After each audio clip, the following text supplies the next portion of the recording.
Hello, xin chào tất cả các bạn và chào mừng các bạn đến với kênh channel TV của mình.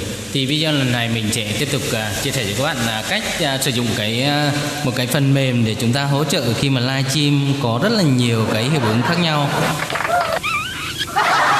Đây, cái phần mềm này không cần cài đặt nhé các bạn nhé.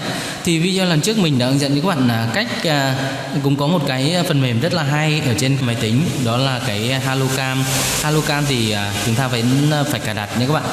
Đây, lần trước mình cũng đã chia sẻ cho các bạn cách lấy các cái hiệu ứng rất là hay để chúng ta livestream nhé các bạn nhé.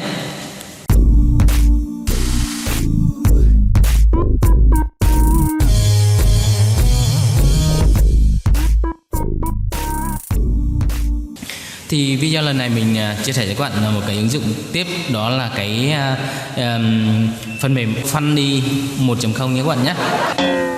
Đây, cái đường dẫn thì mình để ở dưới ngay video, các bạn có thể tải về khi mà chúng ta bật lên này các bạn này, mình để ở dưới ngay video nhé các bạn nhé.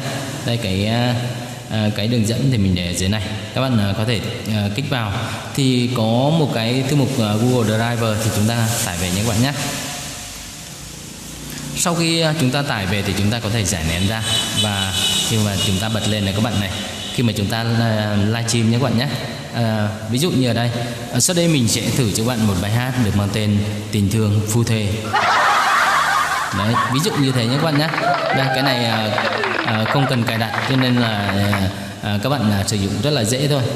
Và mật khẩu khi mà chúng ta giải nén ra là THV, mình để in hoa nhé các bạn nhé.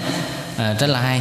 Và nếu mà các bạn thấy hữu ích thì các bạn nhớ like và đăng ký kênh để ủng hộ admin nhé. Lần sau mình sẽ chia sẻ nhiều video hay cho các bạn livestream. Rồi, ok, cảm ơn tất cả các bạn đã quan tâm theo dõi. Xin chào và hẹn gặp lại.